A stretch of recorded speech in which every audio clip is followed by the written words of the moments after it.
बहुत समय पहले की बात है। एक प्रतापी राजा किसी राज्य पर राज करते थे। उनके 3 पुत्र थे। एक दिन राजा के मन में आया कि पुत्रों को कुछ ऐसी शिक्षा दी जाए कि समय आने पर वो राज्य संभाल सकें। इसी विचार के साथ राजा ने सभी पुत्रों को दरबार में बुलाया और बोला, पुत्रों, हमारे राज्य में नाशपाती का कोई वृक्ष नहीं है। मैं चाहता हूं कि तुम सब 4-4 महीने के अंतराल पर इस वृक्ष की तलाश में जाओ और पता लगाओ कि वो कैसा होता है। राजा की आज्ञा पाकर तीनों पुत्र बारी बारी से गए और वापस लौट आए। सभी पुत्रों के लौट आने पर राजा ने पुनः सभी को दरबार में बुलाया और उस पेड़ के बारे में बताने को कहा। पहला पुत्र बोला, पिताजी, वह पेड़ तो बिल्कुल टेढ़ा मेढ़ा और सूखा हुआ था। नहीं नहीं, वो बिल्कुल हरा भरा था, लेकिन शायद उसमें कुछ कमी थी, क्योंकि उस पर एक भी फल नहीं लगा था। दूसरे पुत्र ने पहले को बीच में ही रोकते हुए कहा। फिर तीसरा पुत्र बोला, भैया, लगता है आप भी कोई गलत पेड़ देख आए, क्योंकि मैंने सचमुच नाशपत्ती का पेड़ देखा। वो बहुत ही शानदार था और फलों से लदा पड़ा था। और तीनों पुत्र अपनी अपनी बात को लेकर आपस में विवाद करने लगे। तभी राजा अपने सिंहासन से उठे और बोले, पुत्रों, तुम्हें आपस में बहस करने की कोई आवश्यकता नहीं है। दरअसल तुम तीनों ही वृक्ष का सही वर्णन कर रहे हो। मैंने जानबूझकर तुम्हें अलग अलग मौसम में वृक्ष खोजने भेजा था, और तुमने जो देखा वो उस मौसम के अनुसार था। मैं चाहता हूं कि इस अनुभव के आधार पर तुम 3 बातों को गांठ बांध लो। पहला, किसी चीज के बारे में सही और पूर्ण जानकारी चाहिए तो तुम्हें उसे लंबे समय तक देखना परखना चाहिए, फिर चाहे वो कोई विषय वस्तु हो या फिर कोई व्यक्ति ही क्यों ना हो। दूसरा, हर मौसम एक सा नहीं होता। जिस प्रकार वृक्ष मौसम के अनुसार सूखता, हरा भरा या फलों से लदा रहता है, उसी प्रकार मनुष्य के जीवन में भी उतार चढ़ाव आते रहते हैं। अतः अगर तुम कभी भी बुरे दौर से गुजर रहे हो तो अपनी हिम्मत और धैर्य बनाए रखो, समय अवश्य बदलता है। और तीसरी बात, अपनी बात को ही सही मानकर उस पर अड़े मत रहो। अपना दिमाग खोलो और दूसरों के विचारों को भी जानो। यह संसार ज्ञान से भरा पड़ा है। चाहकर भी तुम अकेले सारा ज्ञान अर्जित नहीं कर सकते।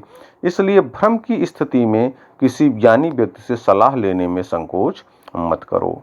तो ये तीनों पुत्रों को यह बात समझ में आ गई और आगे चल कर के वे तीनों अपने राज्य को अच्छी तरह से संभालने में विख्यात रूसी साहित्यकार टॉलस्टॉय अपनी कहानी 3 प्रश्न में लिखते हैं कि किसी राजा के मन में 3 प्रश्न अक्सर उठा करते थे, जिनके उत्तर पाने के लिए वह अत्यंत अधीर रहते थे।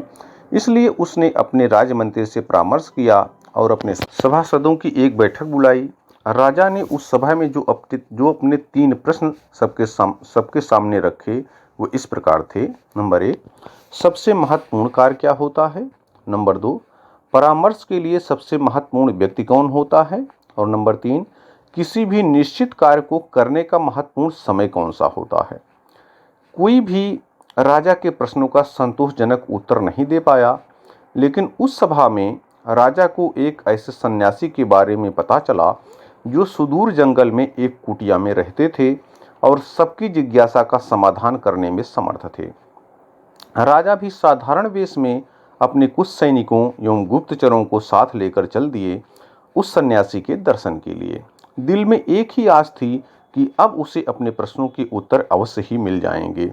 जब वे सब सन्यासी की कुटिया के समीप पहुंचे तो राजा ने अपने सभी सैनिकों एवं गुप्तचरों को कुटिया से दूर रहने का आदेश दिया और स्वयं अकेले ही आगे बढ़ने लगा। राजा ने देखा कि अपनी कुटिया के समीप ही सन्यासी खेत में कुदाल चला रहे हैं। कुछ ही क्षणों में उनकी दृष्टि राजा पर पड़ी। कुदाल चलाते चलाते ही उन्होंने राजा से उसके आने का कारण पूछा और राजा ने भी बड़े आदर से अपने वही 3 प्रश्न सन्यासी को निवेदित कर दिए। राजा अपने प्रश्नों के उत्तर की प्रतीक्षा करने लगे, लेकिन यह क्या, साधु तो उत्तर देने के बजाय राजा को उसकी कुदाल लेने का संकेत कर डाला और राजा भी कुदाल लेकर खेत जोतने लगा। आखिरकार राजा को अपने प्रश्नों के उत्तर भी तो चाहिए थे। राजा के खेत जोतते जोतते संध्या हो गई। इतने में ही एक घायल व्यक्ति जो खून से लथपथ था और जिसके पेट से खून की धार बह रही थी, उस सन्यासी के पास शरण लेने के लिए आया। अब सन्यासी एवं राजा दोनों ने मिलकर उस घायल की मरहम पट्टी की।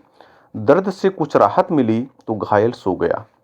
प्रातः जब वह घायल आगंतुक राजा से क्षमा याचना करने लगा तो राजा के आश्चर्य का ठिकाना ना रहा।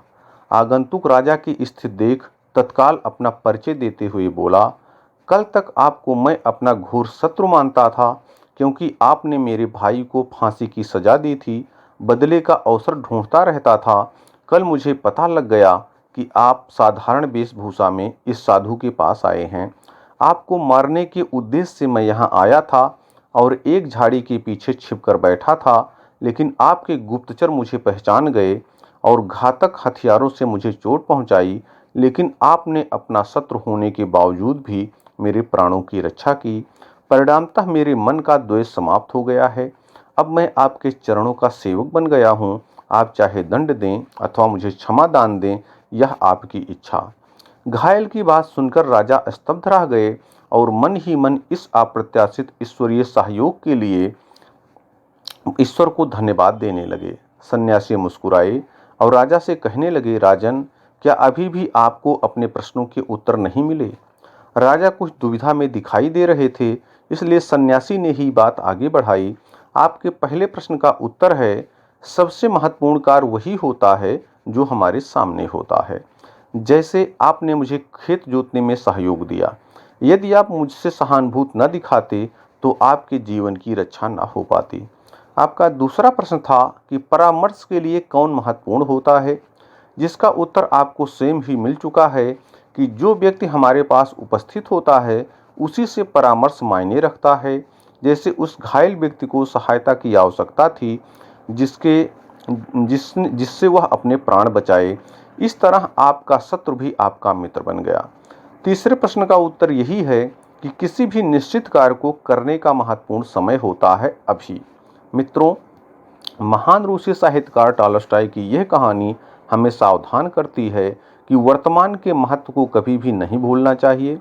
भविष्य की चिंता में वर्तमान यदि बिगड़ गया तो हम हाथ ही मलते रह जाएंगे। प्रस्तुत कार्य को मनोयोग से करना अथवा समय का सदुपयोग करना ही न केवल उज्जवल भविष्य की संभावनाओं की नींव होता है, अपितु यही सर्वांगीण प्रगति का मूल। बहुत समय पहले की बात है। किसी गांव में एक किसान रहता था। उस किसान की एक बहुत ही सुंदर बेटी थी। दुर्भाग्यवश गांव के जमींदार से उसने बहुत सारा धन उधार लिया हुआ था। जमींदार बूढ़ा और कुरूप था। किसान की सुंदर बेटी को देखकर उसने सोचा, क्यों ना कर्ज के बदले किसान के सामने उसकी बेटी से विवाह का प्रस्ताव रखा जाए। जमींदार किसान के पास गया और उसने कहा, तुम अपनी बेटी का विवाह मेरे साथ कर दो, बदले में मैं तुम्हारा सारा कर्ज माफ कर दूंगा। जमींदार की बात सुनकर किसान और किसान की बेटी के होश उड़ गए। तब जमींदार ने कहा, चलो गांव की पंचायत के पास चलते हैं और जो निर्णय वह लेंगे उसे हम दोनों को ही मानना होगा। वो सब मिलकर पंचायत के पास गए और उन्हें सब बातें बता दी। उनकी बात सुनकर पंचायत ने थोड़ा सोच विचार किया और कहा, यह मामला बड़ा उलझा हुआ है, अतः हम इसका फैसला किस्मत पर छोड़ देते हैं। जमींदार सामने पड़े सफेद और काले रूणों के ढेर से एक काला और एक सफेद रोड़ा उठाकर एक थैले में रख देगा। फिर लड़की बिना देखे उस थैले से एक रोड़ा उठाएगी और उस आधार पर उसके पास 3 विकल्प होंगे।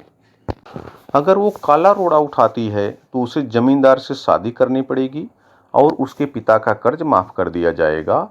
अगर वो सफेद पत्थर उठाती है तो उसे जमींदार से शादी नहीं करनी पड़ेगी और उसके पिता का कर्ज भी माफ कर दिया जाएगा। अगर लड़की पत्थर उठाने से मना करती है तो उसके पिता को जेल भेज दिया जाएगा। पंचायत के आदेशानुसार जमींदार झुका और उसने 2 रोड़े उठा लिए। जब वो रोड़ा उठा रहा था तो तब तेज आंखों वाली किसान की बेटी ने देखा कि उस जमींदार ने दोनों काले रोड़े ही उठाए हैं और उन्हें थैले में डाल दिया है। लड़की इस स्थिति से घबराए बिना सोचने लगी कि वो क्या कर सकती है। उसे 3 रास्ते नजर आए। वह रोड़ा उठाने से मना कर दे और अपने पिता को जेल जाने दे। सबको बता दे कि जमींदार दोनों काले पत्थर उठाकर सबको धोखा दे रहा है। वह चुप रहकर काला पत्थर उठा ले और अपने पिता को कर्ज से बचाने के लिए जमींदार से शादी करके अपना जीवन बलिदान कर दे। उसे लगा कि दूसरा तरीका सही है, पर तभी उसे एक और भी अच्छा उपाय सूझा। उसने थैले में अपना हाथ डाला और एक रोड़ा अपने हाथ में लिया और बिना रोड़े की तरफ देखे उसके हाथ से फिसलने का नाटक किया। उसका रोड़ा अब हजारों रोड़ों के ढेर में गिर चुका था और उनमें कहीं खो चुका था। लड़की ने कहा, हे भगवान, मैं कितनी फूहड़ हूँ, लेकिन कोई बात नहीं, आप लोग थैले के अंदर देख लीजिए कि कौन से रंग का रोड़ा बचा है। तब आपको पता चल जाएगा कि मैंने कौन सा उठाया था जो मेरे हाथ से गिर गया। थैले में बचा हुआ रोड़ा काला था। सब लोगों ने मान लिया कि लड़की ने सफेद पत्थर ही उठाया था। जमींदार के अंदर इतना साहस नहीं था कि वो अपनी चोरी मान ले। लड़की ने अपनी सोच से असंभव को संभव कर दिया। मित्रों, हमारे जीवन में भी कई बार ऐसी परिस्थितियां आ जाती हैं जहां सब कुछ धुंधला दिखता है। हर रास्ता नाकामयाबी की ओर जाता हुआ महसूस होता है।